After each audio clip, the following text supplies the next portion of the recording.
on. What's up, guys? Beat the Line Broadcast. This is our first look for UFC Vegas 57. Obviously, friend of the show, Dogfather, always here, always available, ready to go. Key, Dravi, nowhere to be found. Lip pillows are in. Let's break this card down real quick. We'll make it easy for everyone. First fight of the night is the match from last week. It's Nathan Fletcher versus Zigimantas Ramaska. I feel like looking at this last week, I said Ramaska was the side. Got big when he's plus 165. Looks like the line's a lot closer now. There's probably not a lot of value on it because now the books have seen where the respective monies come in. Also looking at it, I mean, I don't understand. Nathan Fletcher was hurt with an injury, couldn't fight last week, but he could fight this week. So why wouldn't you take plus odds against the guy who's technically hurt? What do you think, Dog? He had staph, so I mean, I don't know how much. I'm not a medical expert. It seems like everybody who knows how to bet MMA is an expert on staph, but they've never gotten it. So, as you know, staph is not the best. It's not very fun. So he could just be like near the end of his antibiotic cycle. You know, maybe it was clearing up, maybe it wasn't, but it looked kind of nasty, to be honest. It looked like it was, still cooking a little bit.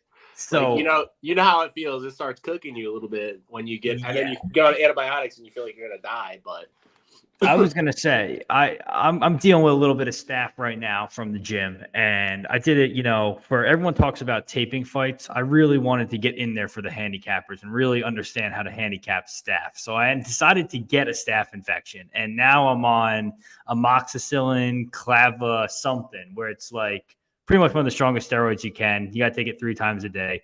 And today's day 3, and that's why I look like shit because it's fucking nuking me. And I'm like trying to go to the gym a little bit. I can't go do jiu-jitsu, obviously. We'll preference that because I'm not giving that to anyone. I'm just saying going to the normal gym, and it's hard to even, bench press, stuff like that. So it definitely does a number on your health. It gives you the chills, shit like that, especially the early days of the antibiotics. So, this is really more of a study for MMA Twitter and the people. I had to test it for myself to really understand what it's like to go through this. But yeah, I mean, I don't know. I don't get it. What do you think? What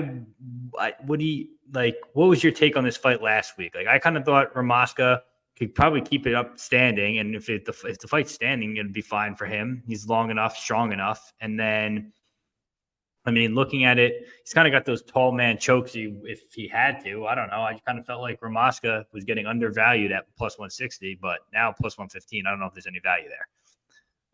Right? He's terrible on bottom. He's absolutely awful on bottom. Like, if he gets taken down, he's going to get mugged. So I'm kind of leaning Fletcher, but what's keeping me off is the size because Fletcher's fought at 35 a bunch. And Ramaska's coming down from a higher weight class. He was at 55 before. He looks gigantic at 45. Yeah. And Fletcher is pretty small for 45, in my opinion. He was like a decent-sized bantamweight, though. He's pretty thickly built guy. But you kind of saw a dude who's, in my opinion, not as good as Fletcher, just in Ulfi, just kind of like out muscle him. So that's my big concern with him, just like not getting takedowns. I'm probably going to pass on the fight. But what did I say on the show last week? The optics. The optics were good, so bet him. That's why I said bet the dog because I really did tape on it. His optics. Yeah, I mean, he's going to be bigger. Maybe he's improved his takedown defense and his jiu-jitsu game, but man, he's got a lot of ground to make up, dude. He's so bad. He looks so bad on his on bottom. It's like at minus 130, it's kind of tempting for me, to be honest, because dude, if you're this bad on bottom, and I haven't seen him get up from a takedown ever, like, dude, Fletcher could land one double and that's the round. That's the round. Do it twice and then you win the fight. So he could take his back and sub him too. So yeah, kind of tempted on the Fletcher side, to be honest. Okay. We can watch the price and see where it goes. Honestly, it'll probably start getting steamed closer to the end of the week because I know a lot of people are focusing on LFA right now. There's a big LFA card. Next fight, Andrade Petroski versus Dylan Budka. Looking at this fight, I mean, the odds right now is Andrade Petroski minus 340 to minus 370. Budka anywhere from plus 280 to plus 300. I mean, listen, I was on Petroski last fight against Frem when no one wanted to touch him because they were so evidently Frem became a D1 wrestler and was going to stop takedowns and he was going to get tired. And then what happened? He got dominated. So, but we're talking about minus 375 on a guy who has questionable gas tank at times and knocked himself out shooting a takedown, going up against another guy who is a college wrestler who's pretty relentless with his takedowns, but he just got, I think he kind of quit on himself, and Cesar Almeida kind of beat him up on the feet and made him quit. So I don't know. I think at plus 300, why not take a shot at Dylan Budka? The only way to beat a wrestler is to wrestle. So if he shoots the first, it's kind of going to come down to who shoots the takedown first, and then once they get to the ground, where it goes. Because obviously Petroski is a much better jiu-jitsu specialist than Budka is. I'm not even sure what kind of jiu-jitsu Budka has, if any. So what do you think? Yeah, I mean, I think the line is wide because it's Petroski. He's really fragile. Yeah. So, I mean, he's been knocked out in the past. He's been, I think he got KO'd. I don't know if it was an LFA or the Contender Series. He got KO'd by Jeffries. He kind of just like got paced and kind of a bad look, kind of like the look that Budka had in his last fight a little bit. Yeah. So he's got I feel like they share some similar characteristics. They both kind of seem like they might be a little fragile, but the issue with Budka is just like awful takedown defense, and Andrade does have really, really good control. Mm-hmm. Kind of we saw that in the last fight with him. The reason why you bet him was because he's going to hit takedowns, and turns out that he has better jiu-jitsu and control than Fluffy Hernandez, which didn't surprise me. But it's hard to bet on like a really fragile guy like that at Pick'em. And I don't understand why you bet on a really fragile guy like this at minus 370 or 3XX. Budka's aside. Maybe I get there. Maybe we get an over. I feel like both these guys. We're going to get a 1.5 for this, I think. Yeah, probably. I mean, maybe get a 1.5 for this, and we're going to go over. Maybe, yeah. I mean, that makes sense. Both guys seem to have a bunch of resistance early, and the big concern would be Petroski locking up a front choke within the first 7.5 minutes. But because I feel like Budka could put his head somewhere he doesn't belong and get front choked. But yeah, I mean, he's got to be decided at the price. I just don't know if I'm going to get there, but it is what it is. It's plus 300. How wrong can you be? Exactly. Yeah, I mean, Budka's younger. He has pretty good cardio for the most part. Like that last fight could have just been like a UFC debut stunt. He's only 24. He's probably getting better.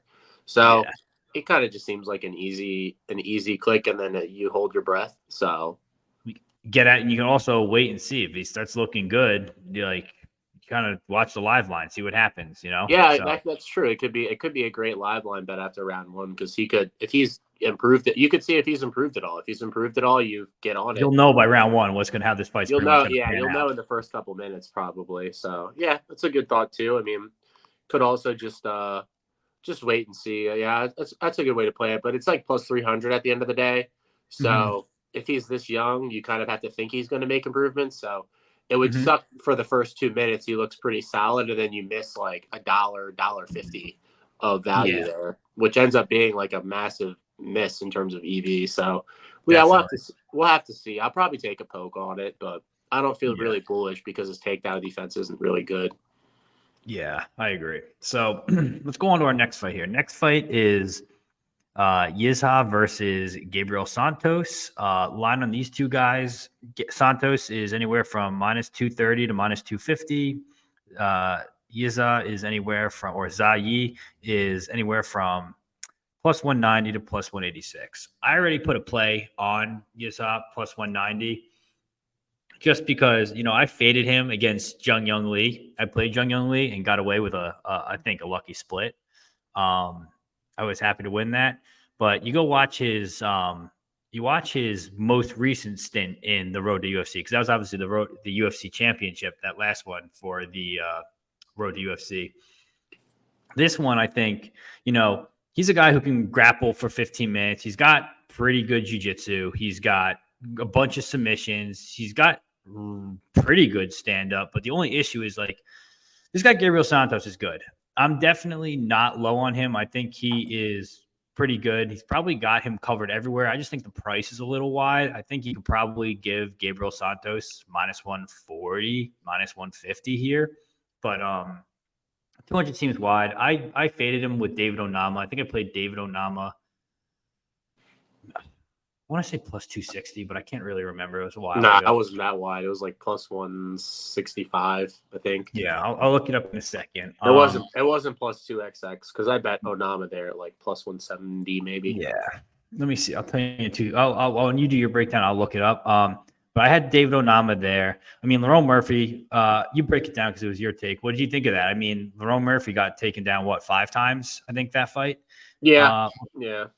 I mean, my whole thing on that is like everyone's like Santos is a really good grappler too, which he is. He's obviously he's from the same camp as what's his name? What is that camp called? It is Evolucao, right? Yeah, Evolucao Tai or something like that. Yeah. So like he'll come in ready. These are both 2 young guys. I wanted to take the dog shot here. But this could be them giving him a fight that wins. I mean, if Yizha comes in with cheetah hair again, I'm not going to be happy about it because he's got such a nice faux hawk going on in his topology picture. I don't know why he wouldn't just keep his hair like that. Why color it cheetah colors? What do you think? How do you think this fight plays out? I really like Santos. I actually went into tape. I actually taped this a little bit because I went in thinking that minus 230 on Santos seems like a discount against this guy. And I came out thinking that the line was probably fine, maybe a little wide, but kind of like, relaying the same sentiments as you. I think that he's probably just better at MMA, like in general, yeah. But let me stop you real quick. Yeah, dude, I got David Onama plus 285 for that had to have been an opener or some shit. There's no way. Probably just steamed an opener, but I just saw that line. Plus 285 was crazy. That's crazy. I wish. Yeah, I didn't. I didn't bet. I only played it for half a unit. Wish I played a full unit, but I really wasn't. KO was kind of crazy. I didn't really see that come in. I didn't really think KO was coming so early, but hey. He's got power. He's got power though, so not super surprising. But yeah, I mean, I think Santos is just. I really like Santos. I'm really high on him. I've bet on him in LFA. I bet on him in his last fight before the UFC. He was a big dog to Jose Delano in LFA. And then I bet on him against Lerone Murphy at like plus 145, 150 range. So, yeah, I'm familiar with him, obviously, and tape Yizha for Road UFC. So I think Santos should probably win the fight. He should probably cover. I don't know if he'll cover the price because Yizha is kind of relentless, which is why you bet on him. Yeah. He's relentless. He has good cardio. He gets in your face. He's constantly trying to grapple. Both guys have pretty good jiu-jitsu, but I think Santos probably could get on top here. Yizha hasn't shown the best takedown defense, and I think he's the better striker by not a huge margin, but by reasonable enough margin. Yeah. He's more technical, that's for sure. Definitely. So, yeah, I think he's the rightful favorite. Like you said, it could be a little wide, but I think I like when Yizha does that thing where he shoots for a takedown and then just throws an uppercut right away. Yeah, and then throws the uppercut right away. Throws an uppercut. Yeah, he caught he does. I mean, he does blend it well, though. To be honest, I think that kind of proves your point, though, that he definitely knows how to grapple. He blends his takedowns pretty well. He's not like one of these. He's not like a pure wrestler. He's like a jiu-jitsu style guy. So yeah. I mean, I like his game. I think he's 27 too. Like both of these guys are really young. I think both of these guys have a future in the UFC though. So I think it's a really good fight, to be honest. I'm really excited for it. I do too. There's a lot of good fights in this card. Like let's go to the next one. Andre Lima versus Felipe dos Santos. This I think could probably end up looking like fight of the night, honestly, just because of what you have in front of you. You got Andre Lima and Felipe dos Santos. The line on these two guys right now, Lima moved a lot. Lima opened minus 105, was sitting there for a while. Now he's minus 200. Early line, Lima was the side, but at plus 165, I feel like you got to take a shot at Dos Santos here just because realistically, we watched Lima. Lima's really struggles, I thought, like with Severino fight, his pressure. He hates when guys are in his face constantly. And I kind of thought that's where Felipe Dos Santos, I mean, he doesn't get out of anyone's face. I mean, we watched him show up on 4 days' notice and hop in against Manel Kape and just get in his face for 15 minutes.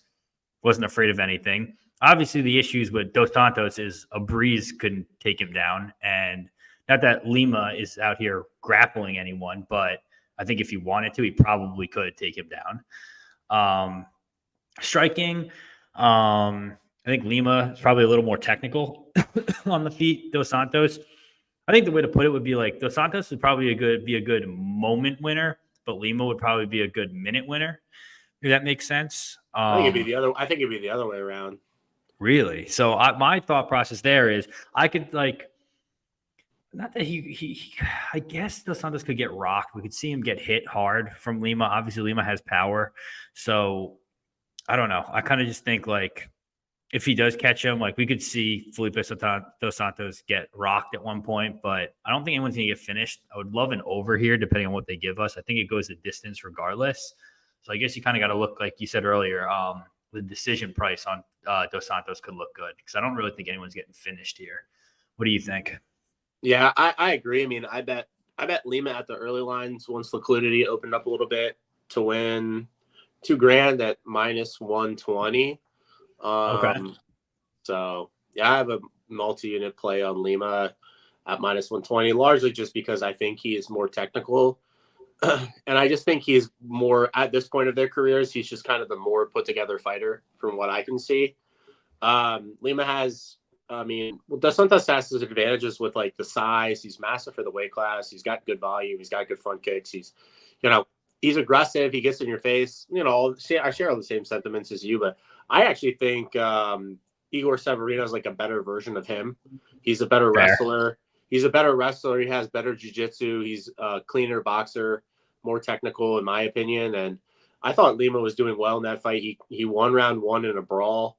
And he was pretty good fighting off the back foot, jabbing up Severino. Dos Santos is pretty hittable too. So I feel like worst case scenario, Dos Santos loses or Lima loses a sketchy 29-28 decision, but he could, in theory, if he opens up a little bit, he could use his jiu-jitsu and wrestling ability. He's not the worst grappler ever. He doesn't have the best takedown defense, but you can tell he has more of a, I just think he's a little bit more urgent to get up than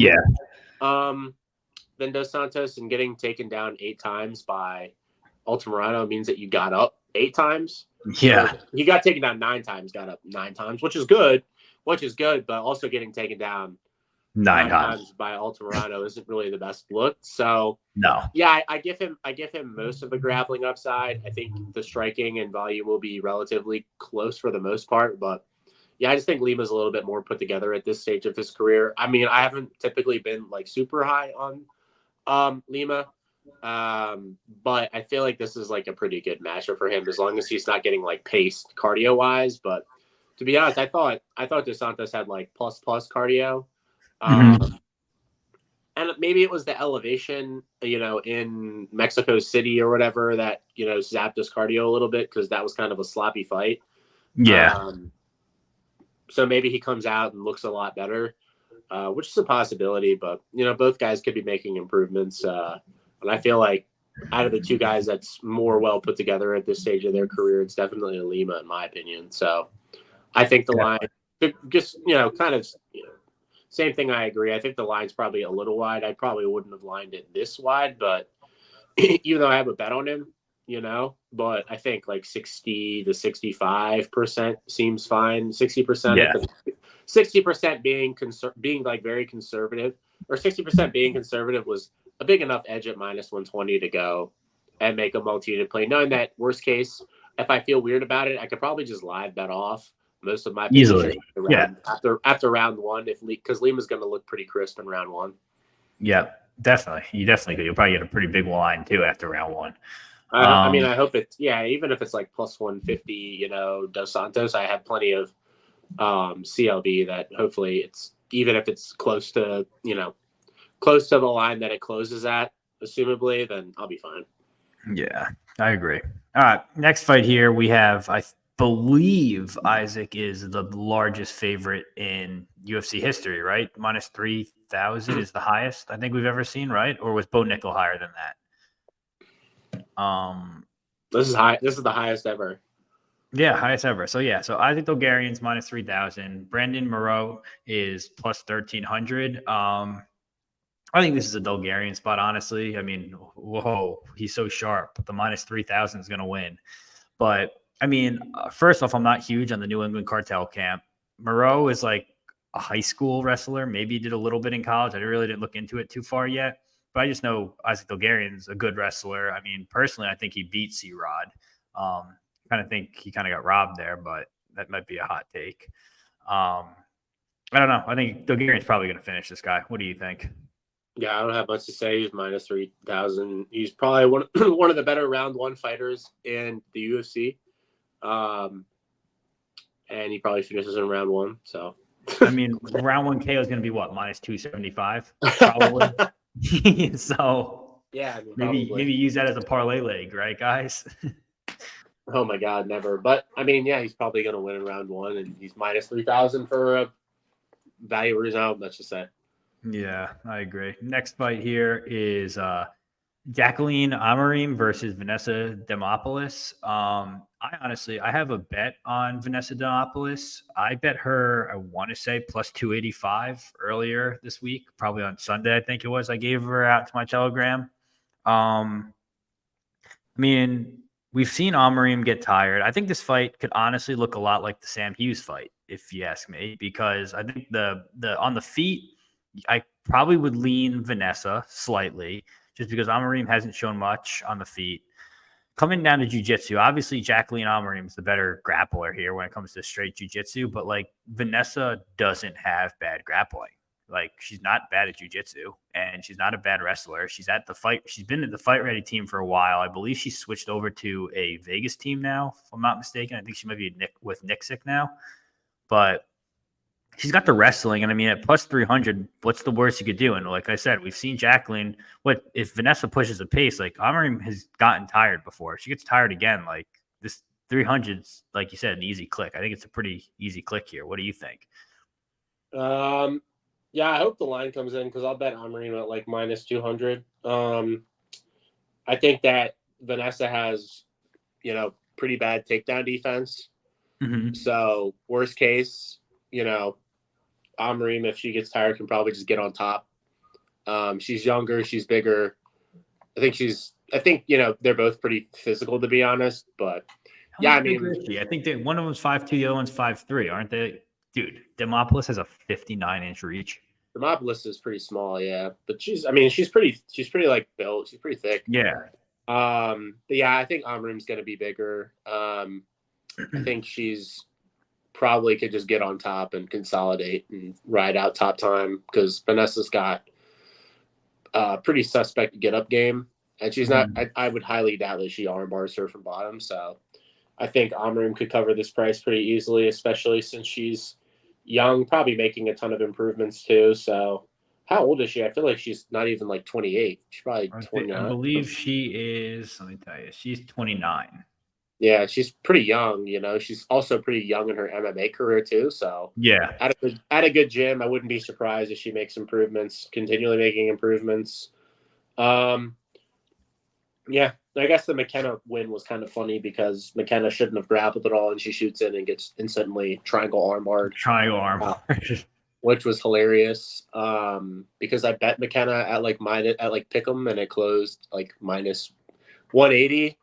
Yeah, I did. I had the same bet as you. I picked her just around a pick 'em, and I was like, "Wow, this is gonna look great. This is gonna be a good bet." And she got she just literally dove it. She literally shot a takedown for her when she didn't have to. So yeah. But outside of that, I mean, I just feel like Amorim can get on top and consolidate. So I feel like the line hopefully comes in. I mean, yeah, she's got some red flags, but Sam Hughes paces everybody pretty much, so yeah, I haven't seen Demopoulos pace really anybody, to be honest. I mean, no. not at this level. So No, we'll see. Like I said, I got plus 285. The line's already plus 220, so kind of did my job. Could be just a value loser. So we'll see. Next fight, OSP versus Ryan Spann. I mean, OSP is 42 years old at this rate, and Ryan Spann's on a 3-fight losing streak. I think this is just a setup. I think it's a setup fight. Ryan Spann to be like, yo, figure it out. But I believe Spann is a teammate of Kennedy Nchukwu, and obviously we saw Kennedy Nchukwu just lose a split decision to OSP. So I don't know. I mean, if I'm probably just going to predict Ryan Spann by KO, I think that's the most reasonable way he gets to finish here. I mean, maybe he subs OSP, but I don't think that's likely. And I would think that Kennedy's like, hey, I got all the looks for you. Here's what he does. Here's how I lost. And here's what you need to do to beat him. What do you think? Yeah, I mean, I don't really care about the fight, to be honest. Yeah. No, I feel like Spann probably just runs through him, but Spann's you're not going to use Ryan Spann as an anchor in every parlay. That's not. People are going to do that. You know that, right? People are going to put Ryan Spann in every single parlay. Well, it looks Lord like a help setup. them. Lord help them. Yeah. But you know, I'm not really interested. Maybe the under's good, but it'll be like minus 200. So I'll probably play the under, and then Spann will decide to grapple for some reason, and it'll go over. So that's great. Yeah. Yeah, you'll be thrilled about it. It'll be like a tilting under, I bet, because Spann's literally an idiot. So next fight, Rong Zhu versus Chris Padilla. We're looking at this fight. Rong Zhu is 21. Padilla is 28. I mean, I was on Yontop against Padilla, thinking, this was gonna be easy, and Yontop got subbed. So you look at the wins that Padilla has. It's like Justin James, Sarab, Minya Cyan. No real good wins. I really didn't think he was that good. Evidently, he might be an efficient grappler or jiu-jitsu guy, but that doesn't really say much subbing Yontop, I don't think. I don't know. I think this is a clear spot for Rong Zhu. I think he's going to win here. I mean, if you watch the road to UFC, he's looked pretty good in every one of those fights, I think, for the most part. He's finishing most people. I mean, he's also one of those guys that's been around for I feel like, he's 24, but he's been around forever. He's 25-5. So he's got a ton of experience. He's fought good competition. Like his last loss was 2 years ago, and it was to Bahamondes. And he went, I think it was it was a late finish from Bahamondes. So it was in the 5th round. So 5th round, they fought for the title. Yeah, right. Yeah, they fought for the title. They must have missed the fight. So I think Rong Zhu is got to be the side here. I don't really think there's any way about it. I'm not really high on Padilla at all. Period. So that's kind of how I'll take it. What do you think? Yeah, my good friend Pierce steamed this line at minus 175.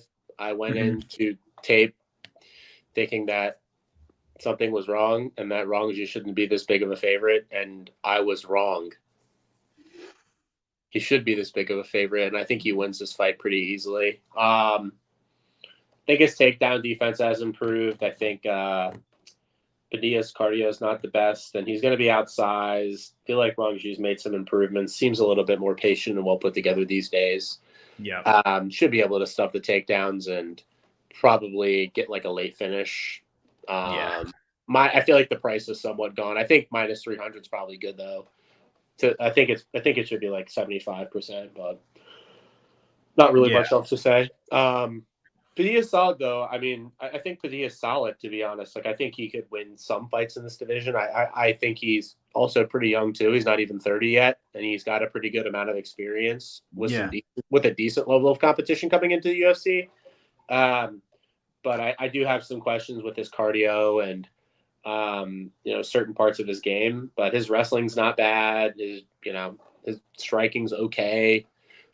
He's pretty solid everywhere. So I think he can win some fights. I just think this is kind of a bad matchup for him if Rong Zhu can just kind of sprawl and brawl with him, which is kind of his game plan anyway. So could be a bad matchup for Padilla, which is why I think the line is what it is, and I think it's fine.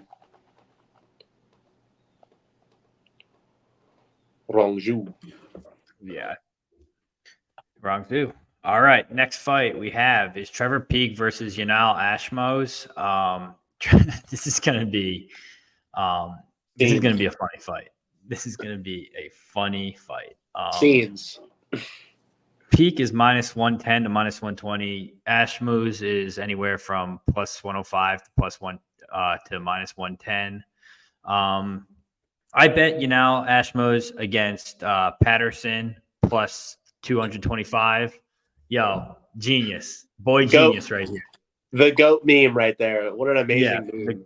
The GOAT meme. I mean, I just thought, like, my breakdown for that was just how high Patterson holds his head up. So I figured, like, he's got to be due for, like, a meme KO. And not a meme KO, but I kind of thought it would be there for the KO. And he got it done. Then I obviously bet Ashmuz again because I loved him so much for cashing that ticket for me that I bet him again against Chris Duncan. And honestly, although he did lose that Chris Duncan fight, I'm pretty sure he broke his arm in round 1. I think it was, right? Yeah. And, like, he still fought for 15 minutes and still, I think he made it, like, close. I don't think it was, like, crazy. For someone who has one arm, it should have been way wider. He tried. So we got a dog here, a clear dog, a guy who doesn't give up on himself. But then you're talking about a guy in Peak who throws hammer fists as jabs. So, I mean, anything could happen with this guy. What do you think here? I kind of think I'm probably going to play an over, honestly. I think the over is probably the side because I don't think either of these guys is getting finished, but I wonder how juiced that over is going to be. I think that's the way to play it. What do you think? Who knows? No prices yet, but yeah, what a hilarious fight. I want nothing to do with it. I thought I'd like Peak, and I kind of do, to be honest, a little bit. Just feel like he's got a little bit better, I don't know, he's got a little bit better hardware, I guess. He seems super physical. He's got pretty good cardio. Kind of like a beast of a dude, you know? Like he's gigantic, he's jacked, he's got good gas, he's relatively, I mean, he's pretty damn durable too.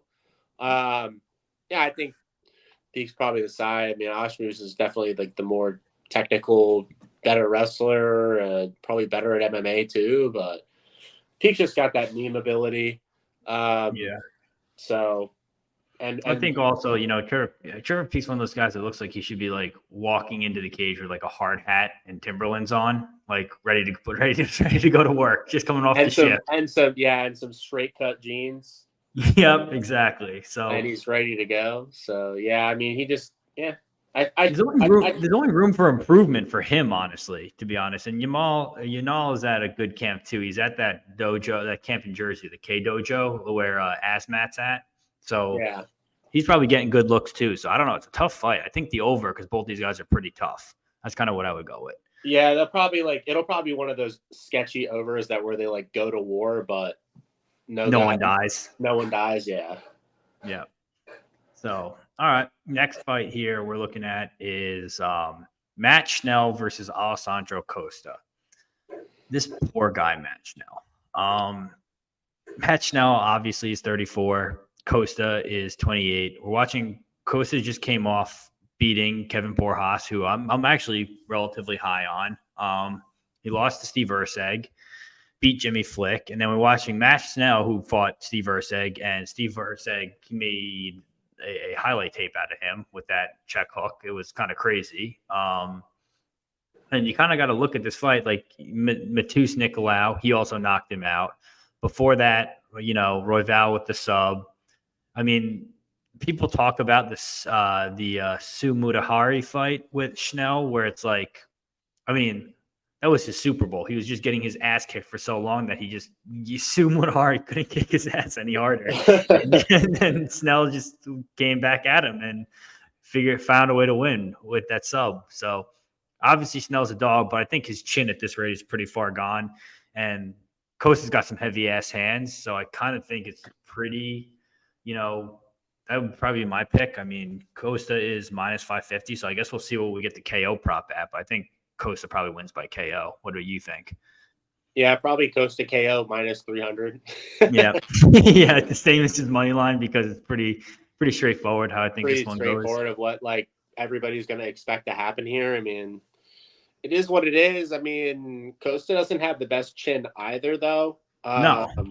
So And you got Schnell's the better boxer, technically, like technically speaking. Schnell has good boxing. Yeah, he's got great boxing, That's what sucks about Schnell is like Schnell's actually really good at fighting, but like he's just you know his durability is not there, man. the Neither hardware.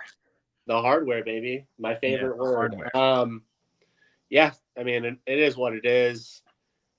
Prayers up for my boy Schnell. I hope he does come through and like clip him with a left hooker, like a nasty straight right that he's got. But I wonder what the under is going to look like for this one. It's probably going to be a 1.5. It'll be a 1.5. I mean, hopefully it's not bad, but maybe a decent 1.5 could be good. Both guys, I think, have some finishing equity. I think Schnell cracks, and yeah, Costa has a suspect chin at times. So yeah, it wouldn't shock me. Yeah, that's all I got on that one. Next fight, Kyle Nelson, Steve Garcia. This card is just filled with like these wild ass fights.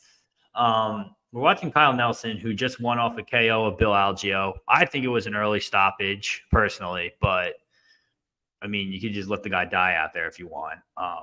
We know what Mark Smith would have let him die out there. So it's just a matter of who you have reffing. And then we're obviously watching Steve Garcia coming off with all these KOs. I was honestly on Sungwoo Choi against Garcia just because I knew someone was going to die. I kind of thought it was going to be Garcia, but obviously I was wrong. Both these guys, heavy hands. Who's the better MMA fighter? Obviously, Steve Garcia is a grappler who fell in love with his hands and's got KO power, but I don't know. What do you think? I wonder what fight ends by KO is going to be. That's probably the way you got to play it. Yeah, I mean, I don't know. I don't think you can get a read on it because Steve Garcia is not a guy you should be betting as a favorite at the end of the day. I agree. I like Steve Garcia a lot, and I bet on Steve Garcia a lot, but as soon as I see a minus next to his name, I immediately get AIDS. So is there any value on Nelson plus 150? I guess there kind of has to be because it's a Steve Garcia fight and he could get killed. So yeah, it's possible. When's the last time Kyle Nelson's gotten finished? Let's find that out. He got finished by Billy Quarantillo, but he got paced there. Yeah, that was just a pace finish. Triangle. He got paced and then slept. He got slept pretty bad, but he pretty much just got paced. Diego Ferreira, the guy who buried our grave with Rebecca, he dug our grave for us and then buried us in it. Because I think you were on Rebecca too against him, right? I think I parlayed Rebecca, yeah, but so did I, and we will learn a valuable lesson. And now my boy Orolbai is going to come and make everything right for me. I'm going to get all that money back from Orolbai beating Rebecca. That's what I think. Oh yeah. Did you see that clip of Orolbai shooting a basketball? Dude, watching these guys from the mountains try and play basketball is the funniest thing I think ever. I feel like watching Orolbai do any regular human activity would be somewhat comical. Like I'd like to see him like paddleboard or like I'd like to see him play like bocce ball and see what he looks like. You know what I mean? Do you think Orolbai knows how to swim? He does. Like how funny would it be to watch him play like water polo? Like that'd be fucking. They just need to have like a channel of him just doing random activities and just watching him like go camping and stuff would be funny. Just the first time he sees a lighter, he's gonna be like he's never seen one. He actually created fire. I know. Yeah, his great uncle created fire. He's just at the fire. Next just rubbing stones together over dried sticks. But back to the Garcia fight. I mean, it is what it is. If it's a Steve Garcia fight, you play the under and you squeeze your butt cheeks and hope that he lands a left hand or gets killed. So, yeah, Nelson could catch him too. Nelson's got power too. So like, yeah, of course. Yeah. I mean, I don't know what the under would be though for this fight. The under is going to be probably another 1.5. We're gonna have a lot of 1.5s this card, I think. Yeah, it'll be a 1.5. I mean, it was minus 150 in his last fight, so could be there. So good bet to me. Good. I mean, that was a good bet to me. I mean, maybe we get a similar price because Nelson's relatively durable in my opinion. Yeah. So yeah, maybe we get a decent underprice, and I feel like Steve could probably kill anybody, but with his left hand. So no bet, we'll be there and we will be watching. I'll be there to watch it. That's for damn sure. Next fight, co-main event, women's co-main event, Jessica Andrade versus Natalia Silva. This is Natalia Silva's biggest step up. This is her real test. This is where the magic happens. Is this the time to fade Natalia Silva? That's what the people want to know. Andrade is, oh my God, she's plus 230 to plus 215. Silva's minus 270 to minus 300. Oh my God, I'm going to be betting Andrade. I think I might have to do it. I mean, like, realistically, I didn't really tape this one yet, so couldn't tell you really how it's going to go from betting and parlaying Natalia Silva all the way up from like Victoria Leonardo to Arujo. Like, you got to think like this could be the test here. Andrade isn't going to just roll over and die. She's got her new weight class where she beat Miranda Rodriguez by a split, and she also knocked out Mackenzie Dern. And that has aged well for her. So, like, how do you play it? I mean, plus 230, we may get a decent plus 3.5 for Andrade, honestly. That's what I think I would do at this rate, or just play her straight. I don't even know. I got to tape it first, but I think Andrade has probably got to be the side at plus 230. It's kind of crazy. What do you think? I'll probably just pass. Me, I'll probably just pass. Maybe an under could be cool. I don't know. Andrade got pop, and she can be kind of chinny at times. So maybe an under's good. She's not great. I'm just going back. I like looking at guys. Is this 120? Is this 115 or 125? This is at 125, right? Yeah, it was 125. Yep. Yeah, so this isn't the weight class for Andrade. Yeah. She's gonna be a lot bigger, Silva. Yeah. I was just going back and looking. I like looking and seeing how fighters do as like a plus odds, and Andrade does not do that well as a dog. Lost to Suarez, lost to Shevchenko, lost to Rose Namajunas, lost to Weili Zhang. So she only, as a dog odd, she's only fighting the best of the best and losing to them. She was a dog to Dern. Yeah, and that's her only win. That's her only win at dog odds is Dern. And Dern is kind of, I mean, she thinks she's a Golden Glove boxer now. So she tried to do that there and got absolutely nuked. So I don't know. No, I'm gonna have to tape this one. I have to go into tapes and decide what I'm gonna do. Or I'm just gonna leave I probably can't bet on Andrade because the weight class concern, to be honest. So yeah, I gotta see what Key thinks. Key will put me in the right direction. He'll let me know. He wants to fade Silva so bad, but I'm not sure if this is the spot. I would if Andrade wasn't at 25. Yeah, that's true. But it's at 25, so probably not really interested.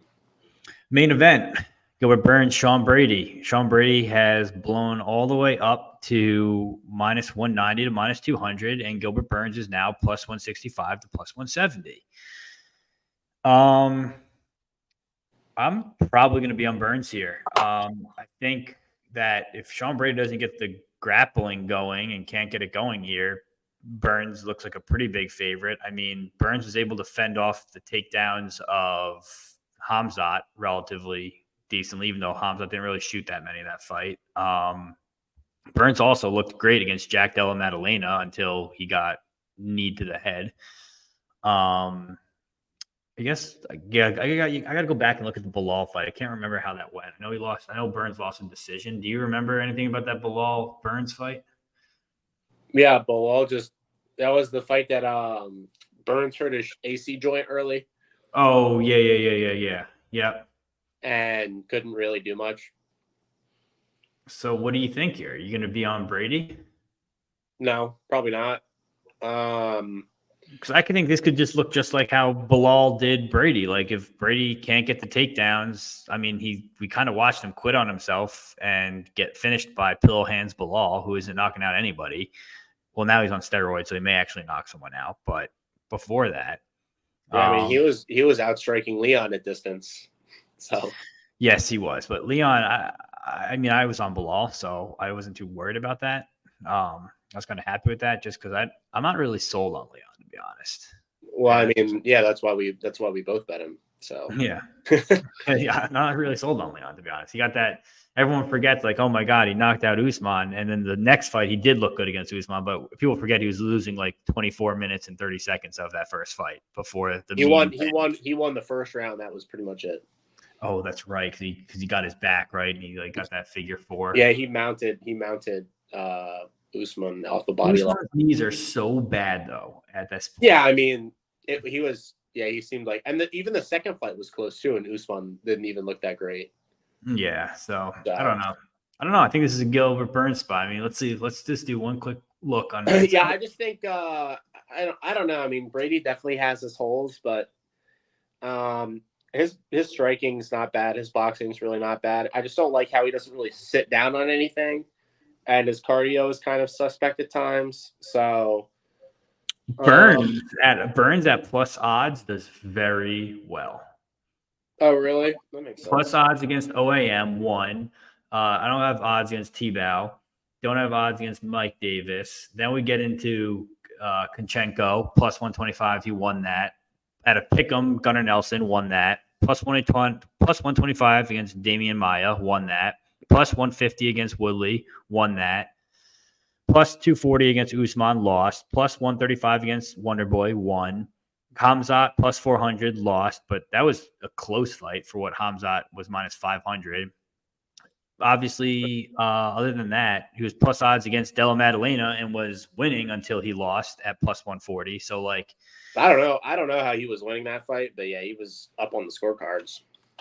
I was there live in Miami, and I had a Jack Della Maddalena ticket and the KO ticket, so I was very happy to get away with that. But I was already in my seat, like, yo, I lost this one. This is really. I thought it should have been 1-1. I mean, I think the scorecards, though, when you looked afterwards, they had both rounds for Burns, right? Yeah, and I don't know what he did to like win 2 rounds clearly there, but I think he grappled, right? Wasn't he grappling a lot? Yeah, he was trying to weasel. He was just circling his way around the cage, throwing overhands and shooting takedowns. That was all he was doing. I mean, it was an effective game plan to weasel, but that's the American way right there. Overhands and takedowns. He was literally just going full weasel, which was a good game plan against Jack, minimize risk and maximize his upside in that fight, which was to grapple. So, I mean, if that shows you something that he's going to have, in theory, like a good game plan in this fight, which is probably to just sprawl and brawl. Yep. And I don't think really that Brady could hurt him on the feet. So he's probably a good underdog to take. I just don't know if I'm going to take the plunge. I mean, these older fighters haven't really been performing well, to be honest, especially in these main event spots against like younger fighters. Even considering when they've shown some regression, like Cannonier has. Yeah, and there could be some regression from Burns as well. He's already been kind of fragile in the past, and I don't think his age is certainly helping with that. Brady is like an elite control grappler, like plus control. Now, will Gilbert? He just want to hang out in Gilbert's guard? Maybe. He probably could if he wanted to. He did perfectly fine with like Gordon Ryan in a no-gi jiu-jitsu match. So yeah, I did see that. I don't think that Gilbert Burns will, present different. He might present some obviously different problems because it's MMA and there's striking and stuff off the bottom, and it's just a different game, but more pressure too. But I just think that if he does land takedowns, I do think that Burns is going to have a hard time getting up, and he's younger. he's younger, doesn't seem as fragile at this point of his career. How old is Sean Brady now? Let's find out. Like Sean 30, Brady, 31, I think. yeah, he's 31, and Burns is 38. Yeah, so notable age gap. I think Burns has definitely shown some regression.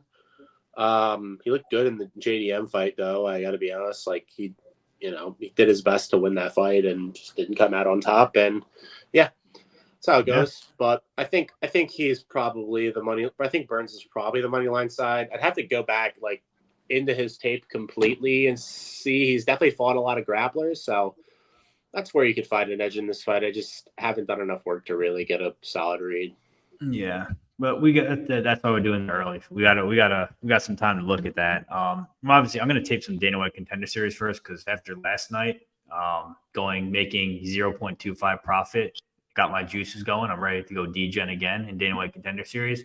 Oh, that was a great show. Too easy, night. Baby. Too easy. 0.25 units. Too easy. Yeah, too easy. I mean, it was going to be 3.04 if Anderson could figure out how to get a takedown, but he couldn't. So he cost me. Well, I won't grill you for putting Liam Anderson in a parlay, but I'll save that for another day. Yeah, that was a tough one. That was a tough one. I'll wear that one on the chin. That was my fault. I kind of thought like he really on tape wasn't great. In hindsight, on tape, he really wasn't great anywhere. But like I was like, yo, maybe it was Yanni on the mic going, yo, this is the pick. He's got the wrestling. He's gonna get the takedowns. Take the bet. I was like, listen, Yanni, whatever you say, you're the best. So. And it's also that whole favorites are 9-1 so far. So I was like, okay, this has got to be.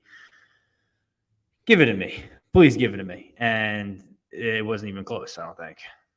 No, it wasn't close. It wasn't close at all. Remember, people were talking about the opener. Oh, my God, the opener. They fucked it up so bad. It was minus 275. Pulaya, they fucked it up. And then the opener was right. Yep. That's like one of my favorite things when people are like, "Can you believe this opener I got, bro? Holy shit!" Like, and the line flips like $4. Like if the line flipped completely, like he closed like minus 275. He closed minus 250. Anderson. Yeah. So the line completely flipped from like a moderate favorite Pulayev to moderate favorite Anderson, and it was right the whole time. Yeah. It was amazing. Were you on Pulayev? No, I mean I wanted to bet him all week, and I talked about it on Couch Show, and we might have talked about it too. But I ended up hitting my Wellmaker bet, and at that point, I looked at Pulayev at plus 235, and I was like, I should bet this, and I just went, no, I won my bet in like 2 minutes. It was easy. I'm calling it a night. I mean that Wellmaker. They touted, oh my God, the Golden Glove boxer from Boxing Royalty. He's going to come in here and he's going to put it on him. And he throws a empty, wide open, not even covered, long left hook. That was, honestly, it was slow. It was slow as could be. And this guy just took a step back. It looked like a street fight outside a bar where he just took a step back and just teed off on him. Just threw like the craziest overhand. Yeah, it was good shit. But that was, yeah, I was happy about that one because there were a lot of people that earlier in the talking week about this guy Braham, whatever his name was, talking about him like, yo, he's a good dog. He's a dog. He's a great side. He's the side. So sometimes it's good, because sometimes before I even make a bet, that talk is already kind of happening, Yeah. So it's good to kind of, in my opinion, it's always good to like let that type of information in. Sometimes you just shouldn't shut it out. But at the end of the day, it only matters what I see, and I didn't see that. So it's always good to kind of take as much information in. It's always good to have information and people around you who have different takes on a fight because it could be beneficial. But at the end of the day, if you see something that somebody doesn't, you might be right. Yeah. Yep. You got to go with your gut. But hey, man, we're coming up on 55 minutes. Let's close it out before an hour. Thanks for joining us because my co-host, who, like I said, Nobody cares about you like Peggy do, okay? So this is what we got. I'm always here giving you guys, no matter whether there's a week with no content, I'll figure out how to make content. And here we are. We got the Dogfather. I think it's me and you pretty much every time doing the first looks. I think we should keep doing it this way, honestly. Oh God. Am I the hardest working man on MMA Twitter? You debatably might be, because what? Now you got Couchy show with Contender Series, right? You got you and Lou Betya do your show, and then now you're with me doing maybe I'll make an occasional appearance on here. Yeah. So we'll figure that out. I'm a busy guy, and people think I'm just I've heard people talk about me all the time. They say, "How does he do it?" He must have a doppelganger. How does he do all this tape? How does he do all this? And to be honest with you, I don't have a girlfriend. Have a dog. I don't talk to women. I just have a dog. I just have a job, and I just think about making money and betting on MMA. So I got three things I got to worry about: my job, my dog, and making money, and everything else is in the rear view. So I got time to talk to you, chat about fights. You might have, and this is good, right? Like I was talking about information and shit. It's always good to just get somebody else's take, right? Like on a fight, you might look at something different than me, Yeah. Like you might have a different opinion, you might bring something up about an underdog or something that I'm not really thinking about, and if you have a little bit more confidence, and maybe I'm teetering, and I go back and I look at it again. And sometimes that's how you make the difference. And so I think agree. And I think having a good group of people around you who at least like are willing to have a discussion and talk about things. And at the end of the day, your group of people that surround you and the group of people who you choose to surround yourself with are important to your success. And if you're like me, you have one bet a week. Yeah. Like I'm not even going to look at LFA Brazil. I looked at it a little bit, and the one guy who I like is, everybody's bet him already. Who is that? Lincoln Santos. Okay. So I'm passing because the line's gone, and I bet him his last fight is like a plus 200 underdog, and he destroyed this guy. So now I'm passing because he's minus 200. Yeah. Yep. Against a guy who, in my opinion, is better. So sometimes it's just how it goes, and you gotta know when to hold him and know when to fold him. So yeah, absolutely. And like, just to go back to your point you said about the girlfriend, didn't Khabib was like, women are temporary, winning is forever, victory is forever, right? So you should just get that put on your wall. And you'll have it. Yeah, that or my lack of social skills and confidence, but you can use that one as well. Well, what are you, 6'4"? Yeah. I mean, dude, if I was your height, I'd be president. So that's kind of my whole thing. Right. I wish that was the case. Sadly, some of us choose to stay in the house a lot more. Yo, it's not a bad place to be. But all right, let's wrap this up for an hour. Thanks for joining us again. I appreciate it. Catch Dogfather. Obviously, you got your Discord. You got your Dana White Contender Series show with Couch. You got your show with Lou Betya. What is that, on Mondays? Yeah, Mondays. Okay, so there you go, guys. That's the show. Whenever my boss Lou Betya is available, we do the show. So yeah, dude, great guy. I hope people have the opportunity to catch the show. Fight Factor on the way past that channel on YouTube. Hopefully, it seems like it's impossible for anybody to find it too, because the name is kind of like, I don't know, generic. I know it's not generic, but like if you type that in the YouTube search bar, you know what I mean? It's not going to come up. Yeah. So we're all digging. All of us are digging from the bottom of the search bar, trying to get our way to the top of the page. That's the goal, right? Yeah. Should have thought about maybe like an insane name, so people would type it in. It would pop right up at the top. But yeah, that's how the game goes. All right, guys, leave us a like, subscribe, follow Dogfather on Twitter, follow his new YouTube show too, and we'll see you guys next week for the normal show. Peace.